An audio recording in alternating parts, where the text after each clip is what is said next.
Hello, everyone, and welcome back to the Premier Chelsea. It's going to be an interesting episode today because we're doing a couple of reviews and a preview. But before we jump right into it, Rahul, good to see you. Not under the greatest circumstances, but we did get a win today, and we're going to play the leaders this weekend.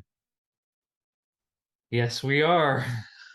I can see you're struggling to find some words today. I don't know if you're trying to figure out how Chelsea have been performing lately, and we'll dissect that. But why don't you give me your honest feelings at this moment in time before we get into the Brighton review? I mean, it's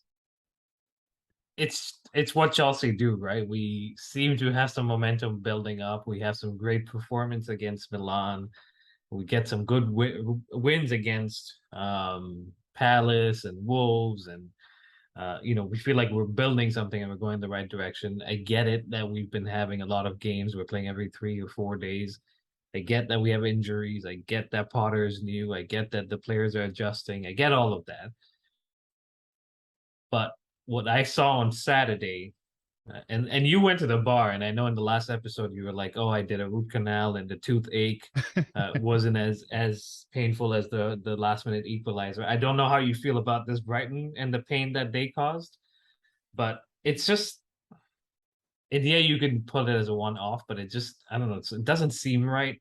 And of course, there's multiple reasons you can point towards, but ultimately we were played off the park. Yes, we could have scored a few ourselves, but we never actually score a few ourselves anyway. So I don't know, man. I'm not so positive. And then you say we're playing the leaders this week, and our record against them in the recent times is horrible.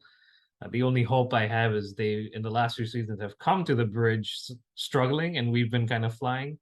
This time around, it's the other way around. But I don't know. I don't have much hope for the next few weeks.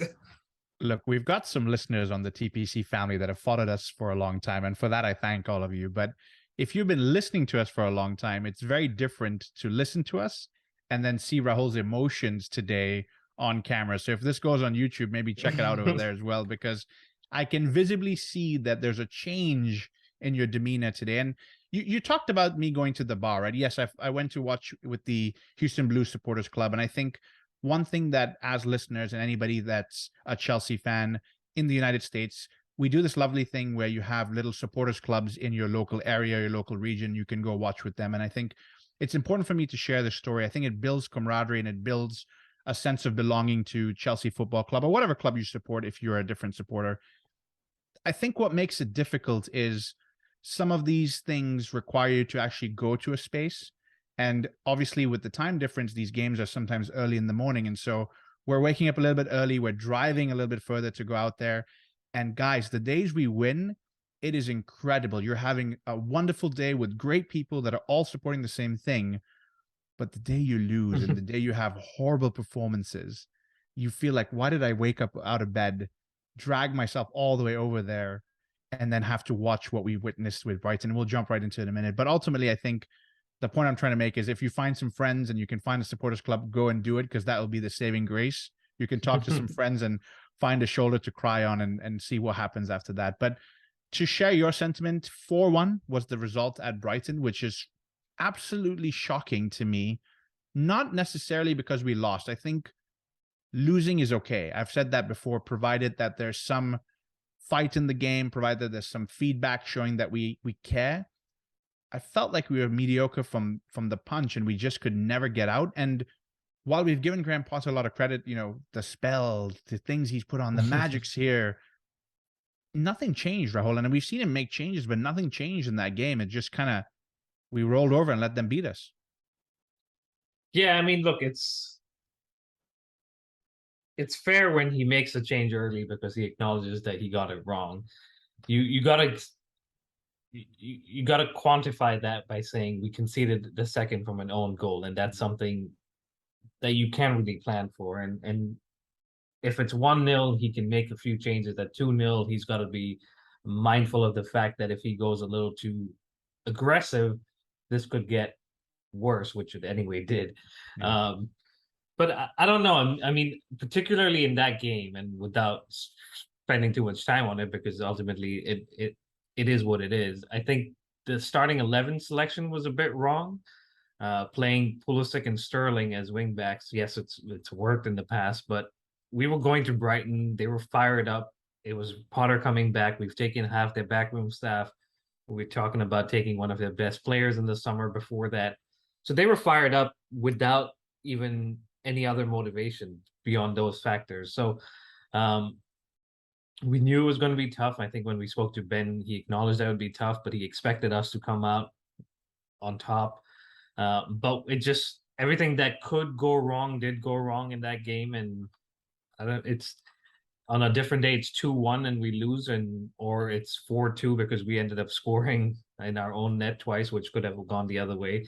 So look, that's the magic of the Premier League. My bigger concern here is we've gone now away to Leeds, fallen apart. We've gone away to Southampton, fallen apart. We've gone away to Brighton here, we've fallen apart. And World Cup, not World Cup, players thinking about going there, injury, whatever it is, you got to be a little tougher to beat, is what I'm trying to say. And I think ultimately that's what Potter has got to get into the squad. It will take time, but time is something we can give him. But ultimately, there's professionals here that just need to do their job on the pitch, and that's what bothers me. Is we talk about giving managers time and everything. Well, in 18 months he couldn't be here, and then we'll be talking about the same thing all over again. You make some valid points, and I think we've discussed this when Tuchel was let go and Potter was brought in. Would that be a managerial bounce back? I think that's something we've always asked about. And again, I repeat, we make the jokes about he's put a spell on this team and they're playing really well. And ultimately the spell wears off because it's not going to change overnight. And I think we need to be realistic as fans and say, it's the same players. There's not much different tactically. I could be wrong. Maybe I'm not seeing so many changes, but they do happen. And so while it's easy for me to sit here and blame Potter, which I think he actually raised his hand and said, I got some of the formation wrong, I got some of the tactics wrong. And to a certain degree, in my opinion, maybe he didn't respect Brighton enough with putting Pulisic and Sterling at wingbacks. And that's all in the past. There are 11 guys on that pitch that just don't seem to fire up every weekend. It's hit or miss. It's up and down. It's the Chelsea way. And so do you change these guys over time and kind of find a spine that works for you? I don't know, because we've got a really good spine in some of the guys that are coming through the youth academy and we love them. Do you just have to keep at it and change the mentality of the team? That's something that goes through it. So ultimately, I think disappointing. I think what I do want to say is while blaming Potter for some poor tactics and formation, I do like that he comes out and raises his hand and says, I got this wrong. I can't blame the players. And ultimately, I think whether or not he means it this way, for me as a fan, he's putting his mind on the line, his head on the line, and saying, I'm taking blame at this point. If I fix something and it still doesn't work, can the players now step up and take some blame or take some ownership, maybe is the right word. So any parting thoughts on the Brighton review? I know your face is telling a whole different story today, but any parting thoughts before we talk about the Champions League? No, there's not much more to say. I mean, you got to give Brighton credit. I think as Chelsea fans, we'll get caught up in our own performance, but Brighton came into this game with the plan. They executed it perfectly well. I mean, on a different day could have been more than four, but they were hungry and they wanted to prove a point, which they did. So congratulations to them. And we're not salty or we're not wishing ill upon them. They are a good team and they showed us that, and hopefully they'll show some of the other teams in and around us that, because we're slipping down the table. And Brighton are climbing the table, so it's not too far apart. But let's leave that at that. We're talking about today's game, which we had a chance to watch, which is the Champions League. Rahul, before this game even came, we were already qualified. We were moving on to the next round. So nothing that we were expecting. Maybe we were expecting a weaker lineup, maybe some players to be rested. But what did you make of Graham Potter's selection? It came out as pretty aggressive, I would say. Yeah, definitely did come out aggressive. It came out, I mean, even in the press conference, he said this, I'm not going to use this as an opportunity to play youngsters or something along those lines, which is okay, fine. You want to respect the opponent, you want to respect the competition.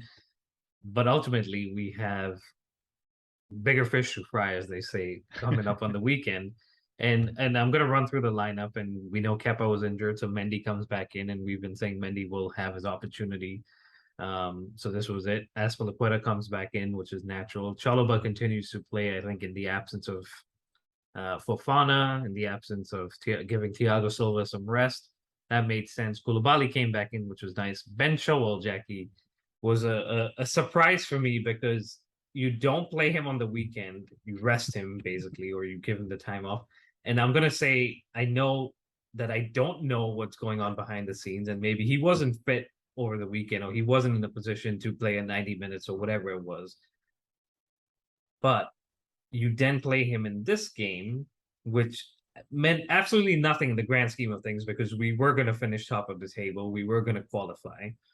But anyway, Ben Chilwell plays. And we have a midfield three of Mount, Jorginho, and Dennis Zakaria, who great opportunity to play him. And I got to commend Potter that he gives him the opportunity here.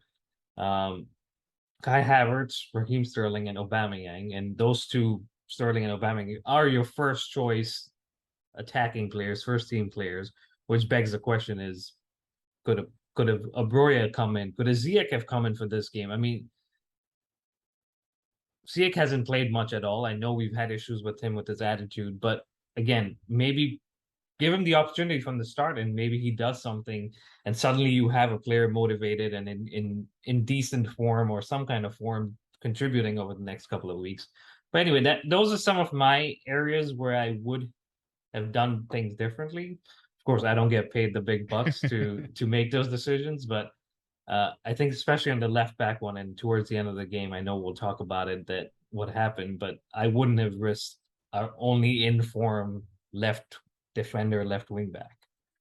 And I find it difficult to argue with your passion here, my friend. I think that everything you said is spot on. Broja, probably this is a good game for him to get that 90 minutes and get some physicality and play a Champions League night. I think for him being a young Chelsea player that has been there since I think 7 or 8, whatever you want to call it, these are the nights he probably lives for. And these are the nights where he can make a change and make an opportunity and frankly run. I think you need somebody to just give the energy in these kind of games and show us what they can do because they are fighting for these spots. And so when you're coming in and you're the second striker, maybe third in this case, but you're behind Aubameyang and Kai Havertz, these were opportunities you would have wanted to play from the beginning and show what you can do. It doesn't happen. Raheem Sterling's an interesting one, Rahul, because he's not been in form. He started off okay at the beginning of the season, but just hasn't found his feet. He's been played on the right. He's been played on the left. He's been played as a wing back, and it's just not. He's been playing at false nine when Tuchel was there. It doesn't seem to work, and so maybe he needs a mental break, not necessarily physical, but like you're in the limelight. You're the big signing of the summer, and yes, he wants to play every game, but to your point, we're qualified. Save him for the big guns, the Gunners that are coming out this weekend, and let's see what can happen from there. But I find it interesting with Dennis Zakaria because I think he looked good in that game. So I'm jumping right into seeing what he brings to the team. And I'm wondering where he's been. Ultimately, we don't know what's gone on, if he was not fit, if there are some issues. I have no idea. But we were struggling with Kovacic in between. We were trying to play Mountain, deep lying playmaker. Glad to finally see he got some minutes because I think he can be a difference maker. We've been calling for a defensive or a physical kind midfielder, and he seems to fit the bill so far. So other than trying to squeeze the guys in, I know we have injuries, but I do agree with you. I'd love to see maybe Conor Gallagher also maybe start a game in the Champions League and show what he can bring to the team. But Rahul, for all we know, Potter's got different ideas. Maybe the guys that didn't start, Conor Gallagher in this case, Pulisic might be coming up on the weekend. I mean, you would hope, but I don't know. I look at the 2 and 3, I guess, with Mount, and those seem to be locked in as our front three with Sterling, Aubameyang, and Mason Mount in behind them on the left, right, whatever it is. To his defense, I think playing Sterling, him getting a goal, hopefully rejuvenates him, gets him a little goal hungry and maybe get a streak going here, especially with Man City coming up in midweek next week. But time will tell if that was the right decision.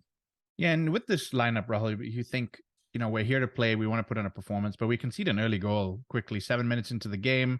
I think for me watching the match, it's difficult to understand because if we played that quote unquote reserve team and we concede the early goal, I'm here for it. I understand we're going through the changes, but we play a very strong team. We concede a goal. And from there, the whole game gets a little uneasy. You start to wonder, it's like, okay, we want to win. We don't want to lose, but if we're going to lose, it's fine. Why did we play such a strong team to lose? And so from that standpoint, I think you start to feel a little bit upset about the game. You're like, whatever, it's just another game, leave it alone. Raheem Sterling does put us back into game. hopefully this is what he needs, like you said, because I think not only for Chelsea, Raul, we also forget that England's coming up, and so he's got his mind on what can he do for his country, what can he do to bring them into the forefront of the World Cup, and so hopefully that puts him on the right track. But I want to come back to Dennis Zakaria. First game, debut, scores a goal, helps from midfield. Could he have had a better debut? No, I think he showed us everything that we knew he could do, and he adds a goal to it, which is great because we do want someone to score from midfield, and not that that's his job, but I think apart from that, you look at him on one-on-ones, you look at him going in for tackles, intercepting, reading the game, and of course it's a debut. But I saw Saul make his debut last year and didn't look as sharp. So you got to give him credit. He's waited for his chance. He's got his chance. I think what I read was if he played today, he would be locked into either playing for Chelsea or Juventus if for some reason we end the loan in January. So he can be loaned to anybody else. So I think he may end up working his way into Potter's plans, hopefully. But from what we saw, I think he brings a different characteristic, different dynamic to our midfield. And hopefully Potter was impressed and gives him the opportunities to do that. Yeah, and I don't know if I want to read too much into this, but I kind of like the way he celebrated as well. It was muted, but proud at the same time, almost sending a little subliminal message. And I don't know if it's for himself, to his teammates, to Potter. I have no idea. Or it might just be he's just a calm player. But it, to me, seemed like he was saying, I have a part to play. I can bring something to this team. And ultimately, if that's what he's trying to say, I think I'm here for it. Because I think in Chelsea, we sometimes need a couple of tough characters to come up and say, when the going gets tough, I'm going to be here to help pull us through it. And I think it's an important thing to say, because as we've discussed the team, as we've discussed how strong we put out an 11, on paper, we should be winning this game. We didn't start well. We didn't end up rolling over this team either, by the way. We beat them 2-1. And while it wasn't a steamroll performance, I didn't think we got out of the second or third gear either. And so sometimes it's good to see that we have these guys in there that says, we're here to win, guys. Like, let's win these games. Let's move forward. Let's make something of these nights. And then we can kind of go from there. So hopefully that's the silver lining for some of these things. And hopefully those are things we expect going forward, because other than that, I don't think there's really much to talk about with the game until the very end, where you want to talk about Ben Chilwell. Yeah, I mean, I didn't watch the game, but I obviously have seen it on social media that he comes off injured. He's holding his hamstring. I think he was running towards a 50-50 in the 90th minute. And okay, I can get over the fact that you start him. I can get over the fact that you let him play an hour or so. But I can't get over the fact that he ends up playing a full 90 minutes when Cucurella has been struggling and wouldn't have been the first choice to start unless you're playing a back three against Arsenal. It just, we saw what happened. And I think maybe the fact that what happened last season when Reece was down, Chilwell goes down, our season fell apart from that point on. And maybe I'm getting flashes of that, and I'm just getting a little scared. And the World Cup break comes at the right time, I guess. But then you think about Chilwell, who tore his ACL around this time last year, or maybe a little bit later in the year. Worked extremely hard. You and I watched him in preseason in person. I think you even asked him how he was feeling. So it was a long road back for him. He's come back. He's been in and out. I think his minutes have been managed very well by Tuchel first, then by Potter. So it just upsets me that it seemed a little reckless to just let him continue playing, and now we have to live without him because a hamstring injury you don't get over in 2 or 3 days. It's at least 2 to 3 weeks. You've got to feel for him, especially if it's a severe one. And we don't know yet. There's going to be more information that comes out in the next day or so. But you took that story right off my head, where that was the one question I interviewed about when he was walking by. And I said, how you feeling, Ben? How's the injury? How's the season going to be? And he said, yep, all good, mate. I'm feeling fresh, feeling ready. And so when he says that, the season starts, we don't get to see him. But as he comes in, his minutes are managed. He did look fresh. He did look ready.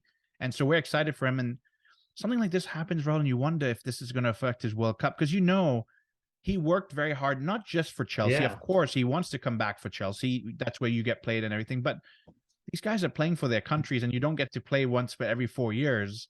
It's a tough time. He's at a good age. He's young. He can really do something and put in a shift for England. But I don't want to get ahead of myself. Hopefully, it's a shorter one, and he can get back and at least get into the England squad and help contribute over there. But very, very tough to see overall. But ultimately, we win the game 2-1. We go on our merry way. We win the group as well. And so we're moving on. I don't think the round of 16 is until February, actually, right? that is right. And I think you said we win the group, and for how negative we've been in this episode, I think it is due credit for Potter, for the boys, that after the first 2 game weeks, we were bottom of the group, looking ahead at playing Milan twice and then trying to win those games, get something out of it. So I think you got to give them credit for ending up the way it did, getting the results, getting the wins in a position basically that coming into this game, like we said, didn't matter. The result didn't matter. So I think credit is due. And in that case, Potter is doing things that, have gotten us in the right direction in the Champions League. So I'd like to be a little positive about that. But let's talk about the next round, which you said is in February. The draw for that is on Monday. And our potential opponents could be Club Brugge, Frankfurt, Leipzig, Dortmund, so 3 German teams, and then PSG, or a reunion with our good old friend Romelu Lukaku. Yeah, how does these loans work? Do you know if we do go for a reunion, does he get to play? Does he have to sit that out? I'm not sure what the stipulations are. I always thought a lone player doesn't play against a parent club, but a few years ago, almost 10 years ago at this point, Thibaut Courtois, who was on loan at Atletico, did play against us. I don't know if anything's changed since then. Maybe it has, or it comes down to the club allowing the player to play. In that case, I would not allow him to play and let him enjoy the city that he loves so much. But no, who would you want to face? I mean, PSG is a story in itself because they were top of the group basically until the last minute of play today, where Benfica go win 6-1 and top the group, an away goal scored, Jackie. Everything else matched with PSG, and they nick it on away goal scored. And I mean, for PSG, like, that's horrible luck because and I'm sure they don't care because they got Messi, Mbappe, and Neymar, but you may end up facing a Man City in the round of 16, and all of a sudden, if you're out, you're looking around and you're like, here we go, another year without the big trophy. They say that, and I think that's what we all love about the Champions League. It's one of the reasons there were so many riots about starting the Super League, because the Champions League does allow for this format that works. It does allow for this format that allows a club like Benfica to play their hearts out, and play their hearts out. They did, Rahul. They could have easily just said, we can win this 2-0, 3-0, qualify and go on our merry way. But they said, let's keep going, let's keep going, let's keep going, because they want to be a little more calculative. They want to maybe rule out playing a bigger team. No disrespect to Benfica, because they are a very big team on their own. But coming back to Chelsea, ultimately, and I think I've said this on many episodes, I don't really care who we play. And maybe that's a foolish thing of me to say. Have you been watching us? I guess my point comes back to this, right? At some point, you're going to have to beat the best to be the best. I've always said this. And so if you tell me we're going to play PSG, great, let's play PSG. Let's put on a show. We've done this before. We can do it again. If you ask me what I want to see on paper and what would be fiery, I think the Inter Milan mix would be lovely. And I think it would be great if Lukaku could be on the side and maybe see us knock them out. And he'd be like, I wonder how this would have played if I had just kept my mouth shut and gone on a run with Chelsea. But on paper, maybe Club Brugge might be an easier game. But we said that about this team today. It could be easy to play them in Croatia. We couldn't do it. So I respect all the opponents. I think it doesn't really matter. Maybe the Inter Milan game will be a fun one to get some fiery blood going around in the club. Yeah, I mean, absolutely. And Club Brugge, Jackie, were top of their own group, where they had Porto, Leverkusen, Atletico Madrid.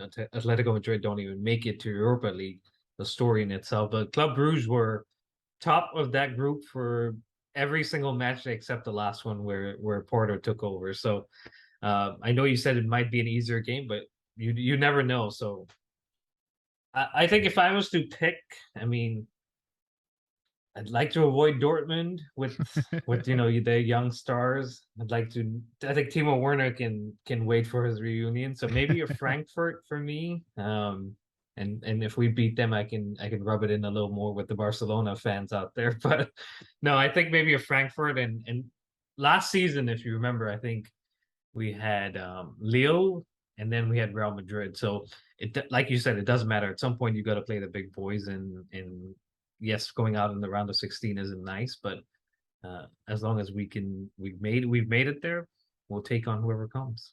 Absolutely. Look, the ups and downs continue. We lost in the Premier League. We won in the Champions League. We're going back to the Premier League. And the leaders of the Premier League, the Gunners, are coming to Chelsea. How do you feel about this one, Rahul? I'm nervous, and maybe a good chance to talk about Arsenal for a few minutes. Last few seasons, I mean, we've been doing this for 2 seasons. I think this is the third one actually, and we've always said Arteta, Arsenal. I mean, they're giving him time. Where are they going? Here's a good example of if you give the manager time, you back him, given the players, get rid of the players he doesn't want in terms of Aubameyang. And you're seeing the results. They're playing good football. They believe in each other. They're sitting top of the table. I think they're 10 points ahead of us at this point, which is crazy to think because just 2 seasons ago we were champions of Europe and we're laughing at them and bantering them. So they've got a good system in place. I think you've got to give them credit for that. They backed their manager. You got to give them credit for that. This is a massive game, Jackie, because if we go 13 points behind them this early in the season, I mean that's a lot to make up. I know we're not challenging at the top of the table, but even for top four with the loss last week, I think this is a game that we can't afford to lose. I would settle for a draw because of how good Arsenal have been, but I don't know. I said at the top of the show they've come to us the last few seasons struggling. We're a little bit struggling right now, so I would love to rub it in their face if we beat them and get the result, but I don't know. I'm going back into the negativity here. Let me speak my mind a little bit before you get us too negative over here for a minute. But I think one of the things I'll say in doing this podcast with you and Alex and all the lovely guests that we've had is we've been challenged a lot about Arsenal, saying they're not a good club. They've had these changes. They're a banter club. And I know Alex loves to banter on Arsenal, and rightly so. They're London rivals. We need to have that banter going. I think I've maintained consistently, not just with Arsenal, but with Arteta specifically, when you give a good manager time and give them the opportunity and give them investment, you may not see them win every single year, but you will see them get to a level of consistency. And so I think we're seeing that now where Arsenal and Arteta together have achieved some level of consistency. It's still early days. Manchester City is, the favorites from a long time to win the Premier League. It doesn't mean that things couldn't change, but we're now seeing them reap the fruits of that patience and investment and backing the manager to the point where I don't want this player. I don't want this player. Yes, they're legends of the club. Move them on. Let me build something together. I guess what I'm trying to say ultimately is, will he win something with Arsenal? I don't know. There have been many great managers that, and I'll take Chelsea with Claudio Ranieri, that took us to the almost level, brought us to a consistency, and then you needed somebody to put fuel on that fire. But he's at that point now. At least he's bringing them to some consistency. They're looking very good.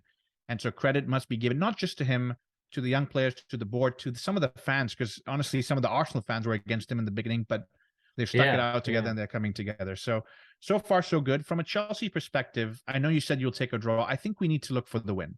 And I think I'm not looking at it because I need to beat Arsenal because I need to make fun of Arsenal.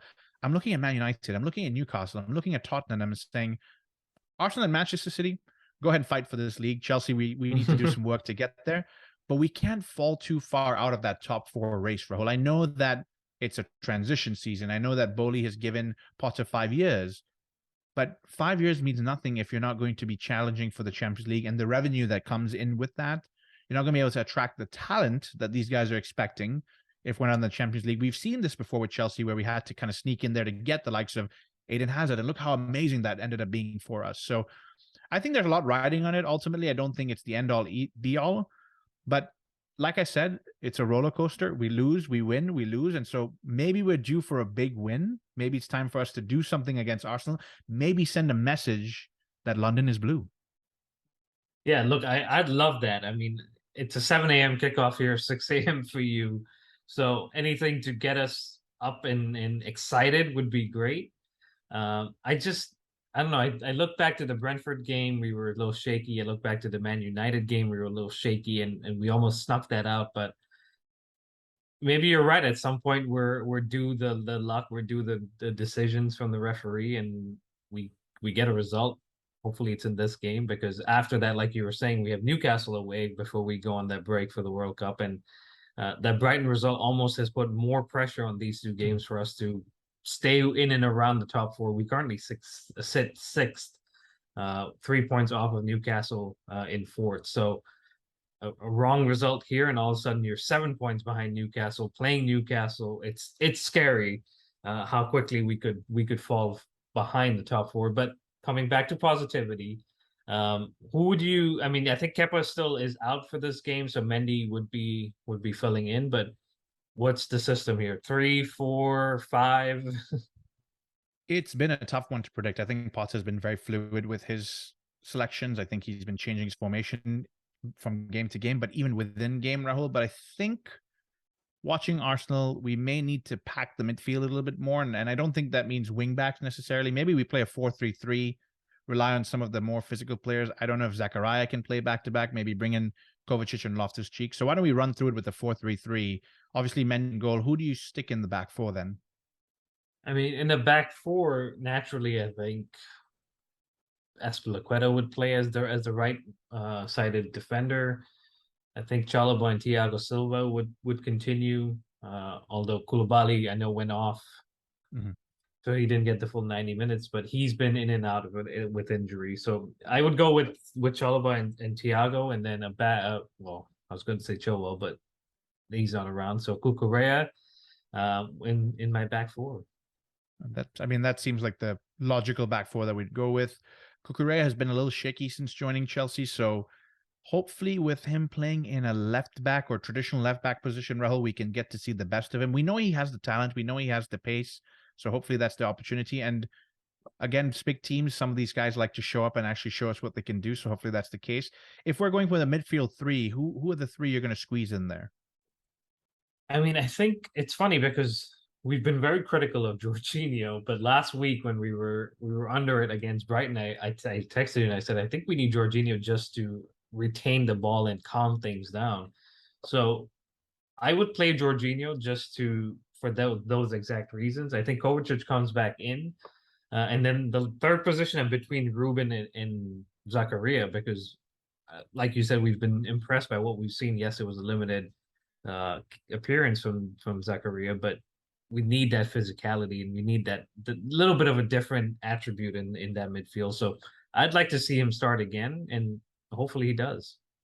Yeah, and with Kovacic, I think we always miss somebody who can carry the ball forward and make Yeah, something change. So hopefully he's fit as well. I know there's up and down about his injury, and this has been the tough thing about this season with our midfielders. But Jorginho Kovacic pairing with maybe Ruben or with Dennis Zakaria, I think that's a strong physical midfield, and hopefully we can live up to that. But front three has always been an interesting one. It's been going on for a couple of seasons now. Who are the front three you're going with for this game?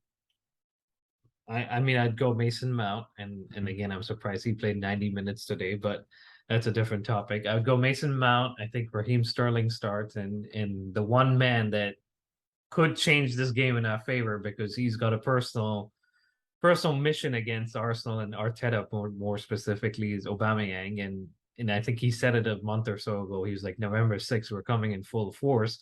So I really hope we do because a lot of talk has been made with that comment. It's going to be an interesting one, Rahul, because I've not seen Potter favor playing Aubameyang maybe back to back. I don't know if it's a fitness thing, if it's a rotation thing, but Aubameyang's going to make sure he plays this game. he's going to be on time. He's going to be early to every single training. He's going to make sure he's healthy and fit. He wants to start this game, huh? He's going to be ready. I mean, I'm sure the talk has already begun within his family, and you've seen his family; it's pretty big. No, I think that he's even if we don't get the win, I think that man is going to get a goal for us, at least one, maybe two. Fingers crossed. And listen, we've got a good history of Arsenal players coming to Chelsea to be successful. I think we've said that many times here. So Hopefully that's the case. That's the starting 11. Are you brave enough, my friend, to give me a prediction today? I was gonna be on the fence, but all this Aubameyang talk has got me a little brave and Yeah, there you go. motivated here. Um, so I'm gonna go for a 2-1 to Chelsea. We haven't beaten them at the Bridge since 2018. We were looking at the stats here in the Premier League. So it's long overdue. It's time, guys. I mean, come on, Chelsea. We're European champions. We're the better team in London. So we got to show it to them here, and hopefully it's Aubameyang who bags those goals because I want to see that Adebayor kind of celebration. You want him to run the whole length of the pitch and go I want him to scream? go. You remember when Drogba was taunted by Benitez, and then he goes and like slides in front of him right at the bench? I want Aubameyang to do that like 3 or 4 times, even if he doesn't score, just go slide. Look, I think that when I look at the game, I look at the tactics, my mind wants to tell me this is going to be a draw. I think it's going to be such a tight game and they're going to try and cancel each other out that it would be a draw. But I need to go for the passion. I need to end this podcast with some positivity. I want to win, and I want that to be an Aubameyang goal and be a 1-0. Take this and let Arsenal go, and then give them something to think about because London is blue. That's the perfect way to end it. I have nothing more to add. So that wraps it up, guys. Thank you very much for listening. Please continue to subscribe, like, and follow to that the Premier Chelsea on all podcast providers, YouTube and Instagram, and Twitter. It's at Premier Chelsea. So drop us a follow and continue to subscribe. And we will be back with a new episode, hopefully on the back of a great win and some positivity here. But until then, stay safe and up the Chelsea.